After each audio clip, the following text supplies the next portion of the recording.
Lil Brunson back at you with the back at you, and I'm the best reporting on the Eagles. Before we get into the meat and potatoes, I gotta let you know this video was brought to you by Print Champs. We back in effect. We back in the building. You see the drunken Howie hats, ski masks, Howie tees, hurt season hats, all flavors, OG white 24 bird shirts. Don't nobody do merchandise like the Print Champs. Nobody is more of a creator of the fine arts than Lord Brunson. Come on, bro. Come on. I went platinum for merch. Now let's talk about these guys. Now y'all know CFT, that's my guy. That's my guy. One of the best Cowboys content creators there is. There is. But he's disappointed in me. Disappointed, man. You supposed to be happy right now. You supposed to be like, yes, the Cowboys got some talent. The rivalry back. Let's line it up. You know what I'm saying? The Cowboys not sending Amazon drivers out there, receiver.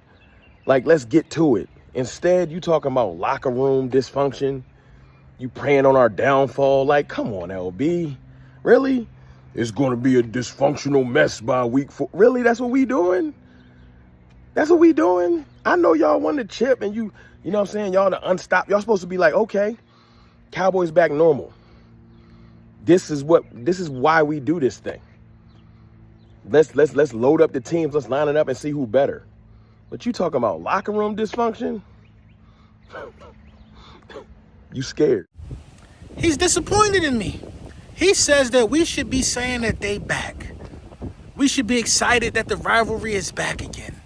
We should feel great about the move that the Cowboys did. The playing field is even. I shouldn't be talking about potential locker room dysfunction. I shouldn't be doing it. But I think that it's a real thing.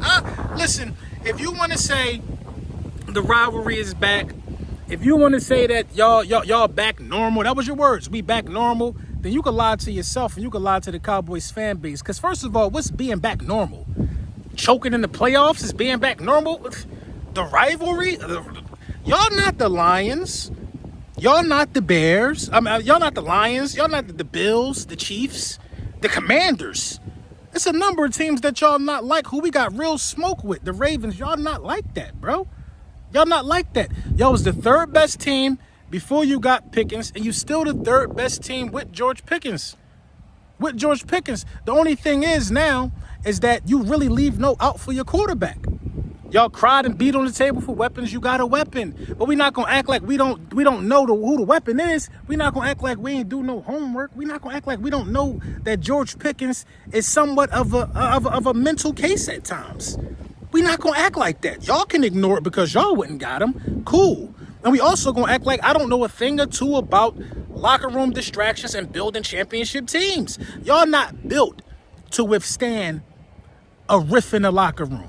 Y'all not built like that. Y'all not built to withstand media manipulation and all these things in the locker room and still go out there and obtain the biggest goal. The best defender on your team is a blabbermouth. Your quarterback got performance anxiety. George Pickens is the most toxic wide receiver in the NFL, probably. You know what I'm saying? And CeeDee Lamb body language just disappears when things don't go his way. So yeah. You should be worried about potential locker room chaos. Oh, and you got a coach who's new to the fold who's going to be responsible for trying to figure it out.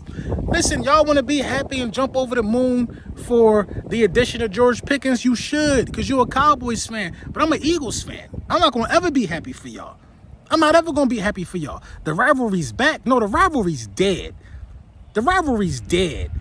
The competition is done. We won the Super Bowl. We don't need to bend the knee and say, oh, that's a good move. Y'all go do that. Are y'all going to win the Super Bowl? Probably not. You know what? I'm going to say no. It's a hard no. You're not going to win the Super Bowl. So what did George Pickens really do? What did he do? Give y'all another excuse, some more leeway, some more rope for your quarterback, man. Congratulations on getting George Pickens. Not a needle mover. You know what I mean? Listen, man, Dallas Goedert reworked this deal as he should. Love it. Love everything about that. Dallas Goedert reworked his deal and will be staying with the Philadelphia Eagles. Now, what does a reworked deal look like? It looks like the franchise, in my opinion, should be saving some money on this situation. It looks like Howie and Jeffrey and them should be saving some money to allocate to other resources. Now, when you got teams that's loading the clip at wide receiver like you have in the NFC East, you know what I mean? Debo Samuels go to Washington and pair him up with Terry McLaurin. George Pickens is pairing up with CeeDee Lamb. You know what I mean? You still got Neighbors over there. I think they got Slayton or whatever the case may be. You know, not too shabby, but it ain't like the other ones I just named. When you see guys doing stuff like that, you got to worry about the Philadelphia Eagles cornerback position. You lost Slay and you lost Isaiah Rodgers. It's a hole right there, cornerback, that need to be filled. I would like to see I would like to see a veteran. We won the Super Bowl with a savvy sound vet. I would like to see a veteran right there. I really want Stephon Gilmore. I'm not gonna lie. I've been beating the table for Stephon Gilmore because he tackles well and he fits exactly what we like to do. So I want to see what these savings entail. You know, you're getting your champion back in Dallas Goedert. Can't be too mad at that. You know what I mean? I think this was the right move, keeping Dallas Goedert all along. We knew the writing was on the wall when we didn't draft a tight end. We couldn't find nobody to trade for Dallas Goedert. Dallas Goedert is a top 5 tight end in the league. Top 5 tight end in the league. After you saw what Kittle got, you know what I mean? Dallas Goedert's injury history is his biggest opposition. It's his biggest opposition. If Dallas Goedert was a guy that was healthy, you know what I mean, more frequently, a lot more, didn't miss time almost every year, Dallas Goedert would be looking at a monumental bag as well. You know what I mean? But one thing Dallas Goedert got, I think, over Kittle is playoff success and experience in the playoffs. You know what I mean? So I'm glad Dallas Goedert is back. You know what I mean? I couldn't see the tight end room any other way without Dallas Goedert. I'm cool with it no matter how it go, man. But, you know, it was the best move, man. But let me know what y'all think in the comments, though.